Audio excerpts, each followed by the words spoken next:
So, hello, Marianne. Good to see you. Hi, Sally. Good to be here. Yeah, so this is episode 4 of our Yes. podcast, and our title is Life, Work, and Laundry Relational Hacks to Living Well. And Yes. I don't know how your month has been, but as we're approaching Christmas, I'm noticing that life is accelerating. It certainly is.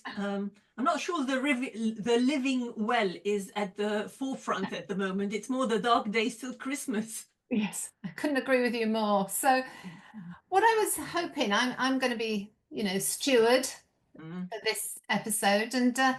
what I was hoping is we could talk about the core framework that we used in relational change that we called SOS. Yes. And, if ever there was a time for SOS in most lives, it's Christmas. And Mm. just really get to grips a little bit with what were we talking about when we created SOS?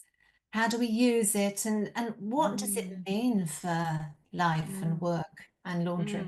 Mm. So, I do you know. want to start us off? Oh, Okay. Well, I was thinking about that, thinking we're going to talk about the SOS model. And I thought back and I thought, when did we come up with it? And if memory serves, it was some sort of a dreary and wet evening in a hotel in Ealing. Not the most exciting of places. I don't know if you remember. yeah.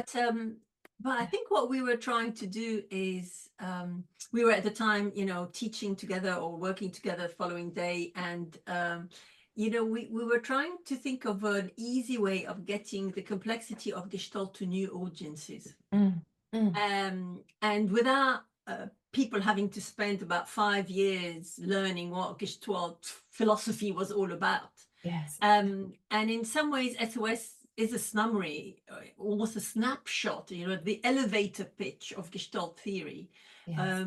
a way of conveying in a simple way the Yeah. complexity of Gestalt. And, you know, it has, if I could say, 3 core pillars. So SOS stands for self, other, situation. Mm, The self lens, as we call it, encapsulates phenomenology, the study of experience. The other has behind it everything to do with dialogue, which is a main pillar of Gestalt. And then the situation really speaks to what in Gestalt we call field theory, a view that all events are really interconnected.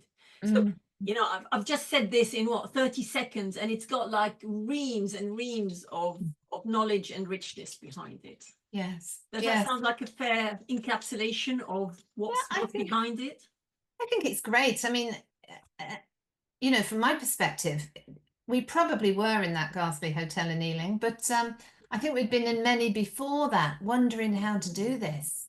Yeah, Because as you say, Gestalt is so complex. yeah, It's not a word that is attractive to organizations and sales pitches. If anything, quite the opposite. mm, Um, Having a way of saying to people these 3 curriculums, self-development, your relationships with others, and then looking at the context, the yeah, systems, yeah, the fields that you're absolutely. in. Yeah, Um, and I think as well, the idea that those are deeply interconnected in a yeah, relational frame.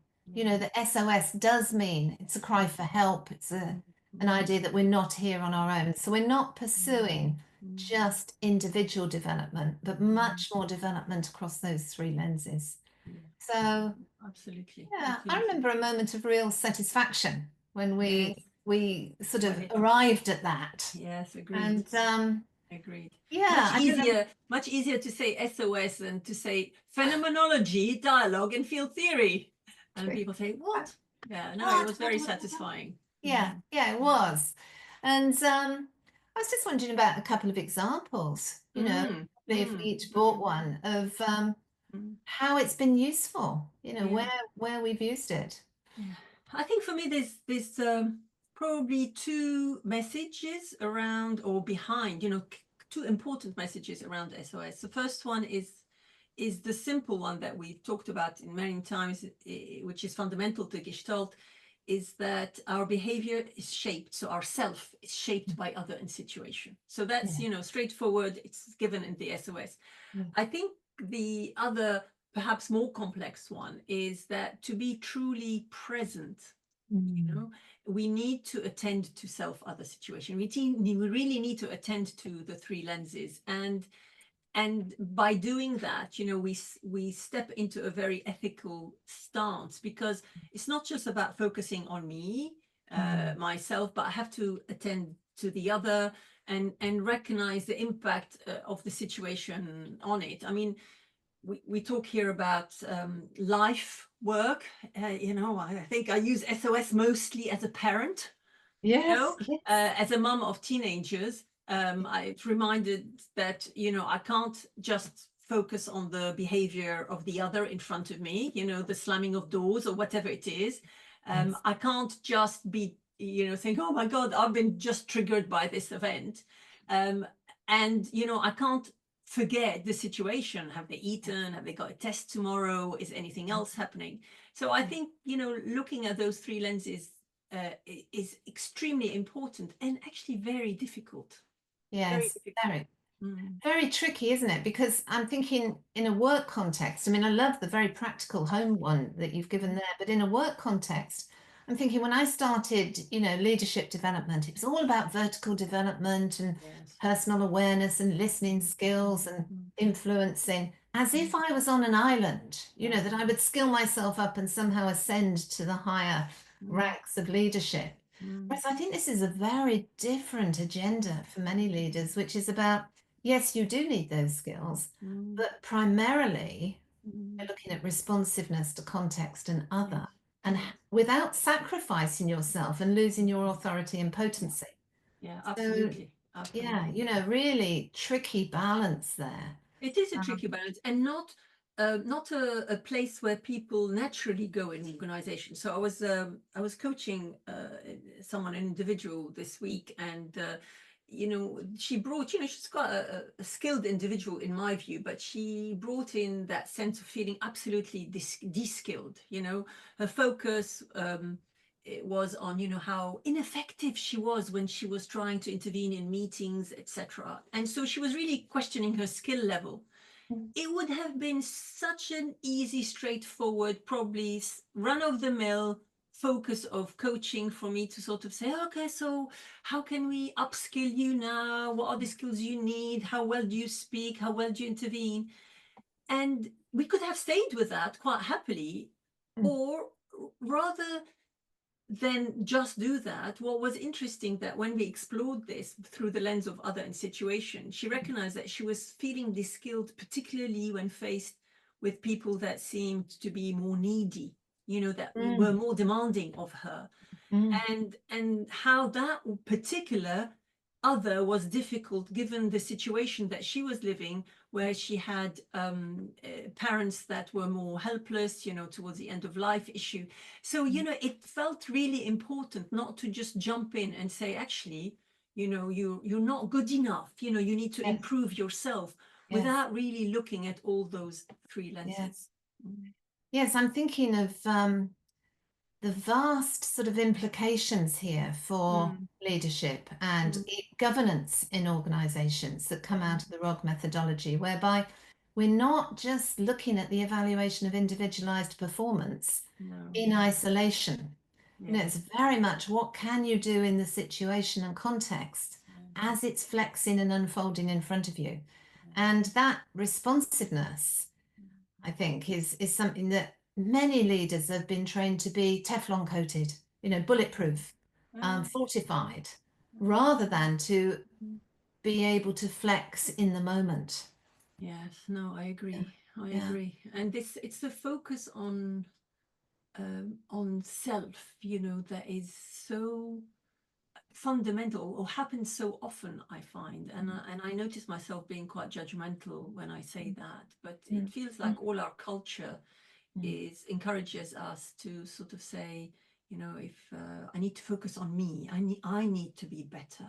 Yes. Um, when I'm saying you shouldn't, I feel like I'm, you know, going against reams of self-help books that Mm, um, especially in the view of how you support yourself, yes. which is, we need to make sure that we have what we need and we are Mm, comfortable and at ease with our lives in order to be present, in order to be the best leader or whatever it is. mm, Um, And I'm wondering, I think that's confusing presence with an illusion of presence. Yes. Because it's like living, we were talking earlier, it's like living a bit in a virtual reality with an avatar. You just sort of Yes. arrange yourself to be, everything's perfect Yes. without really being in touch with the experiential world around you. I think there is Yes. this focus on self, it's all about me. Yes. And I Yes. think my judgmental side really rears its head up. I'm thinking, yeah, it can't just be about you. You have to sort of live in the real world. Yes. Yes. Okay, dog off. Yeah, I'm thinking about presence there in your description as performance, Yes. as presentation. And of course, the way we use presence in ROG is complete. Well, it Different. builds on that really into an Mm, ethical dimension of the stance towards the other, which I think you're pointing to, but also mm. as an ongoing verb. It's Yes. not something I achieve and then No. maintain against all odds. It's something that I'm constantly flexing and using myself in that moment. So, Agreed. It's I mean, present seeing. Mm, presencing exactly. mm, And I'm just wondering here, I mean, also in SOS, we came into this notion of different ways of self-organization. You've talked about, organizing ourselves in context, but I'm also thinking that as humans, we have this marvelous ability really to plan and prepare and get ourselves organized, mm. as well as our ability to respond. And I'm just wondering if you can say anything about that, because we talk Yeah. quite a lot about those dimensions in ROG. Yes, we do. And in a way, I think, of course, being biased, I think we speak about it in very elegant way, because what we do say, and I really believe that's true, and it's been confirmed through different ways and different research, is that we tend as human beings to organize our sense of our perception of reality of the world in two fundamental different ways. Mm, The first one we call the ego logical, mm, which really starts, which is in a way what we've been talking about. It starts with the individual self. mm. And it starts with the end in mind. So if I and this is a very typical type of leadership, you Yes, know what good look like? yeah, and even more than what could look like. I'd say I'm a leader, and if I'm going for an egological stance, I would say, what do I think is needed here? What do I think that good looks like? What do I Yes, think that good looks like? yes, And deliverable. Mm, exactly, it's a deliverable. And in some ways you could say, oh, well, what's wrong with that? They're showing leadership, but mm, it's also missing something. And I think it's what it's missing is almost the what we call the ecological stance, which saying mm. how can you attend to the whole situation? So rather than starting with self, you start with situation. And I'm Yes, making these gestures because I can imagine these lenses in front of me. So you yes, start with the situation and you say, what does the situation require of us? yes, Given yes, that we're all interconnected, and what's and that is the question to respond. So how do we sense in the situation, what are the sets of relationships that need to happen, mm, and sometimes in order perhaps to change my own opinion, so yes, rather than yeah, start with the end in mind. yes. Yeah.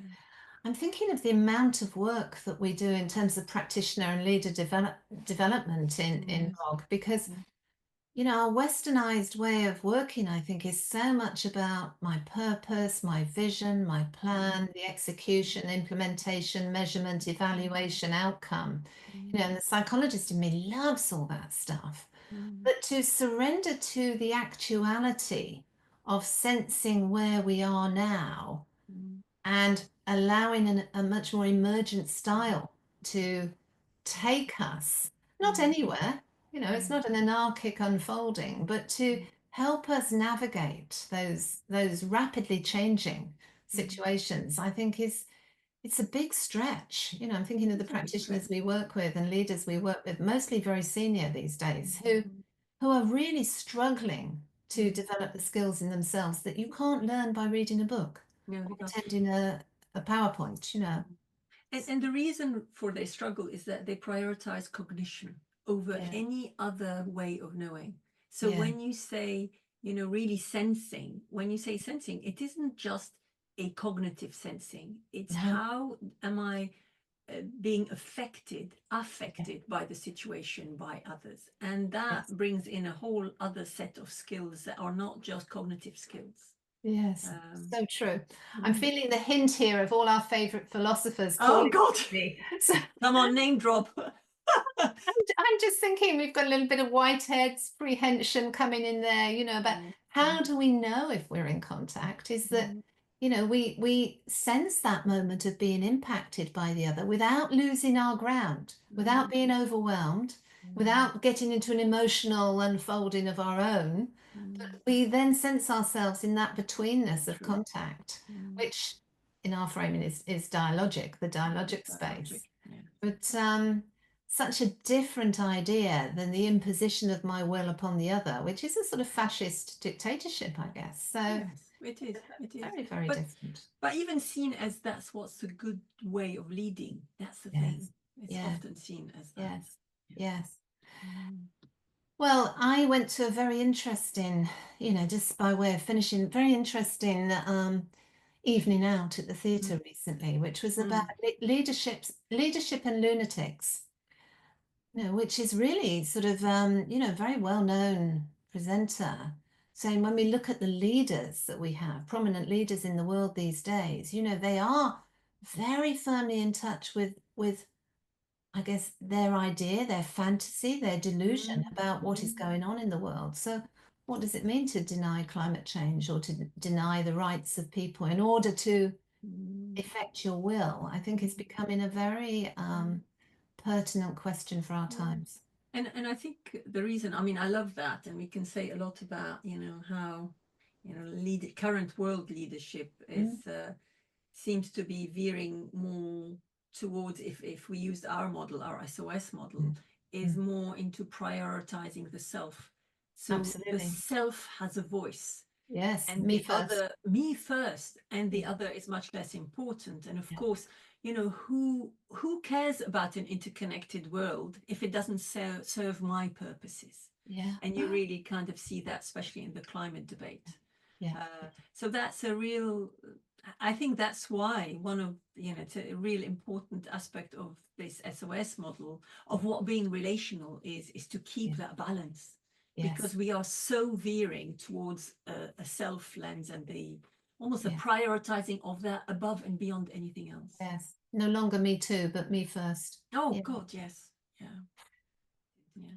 Well, these are our times, aren't they? You know, we see the world speeding up, getting more complex, requiring more, you know, resilience. And I guess we can talk more about the skills that ROG delivers on those fronts as we go on. So, meanwhile, thank you. Thank you. See you next time. Bye. Bye. Bye.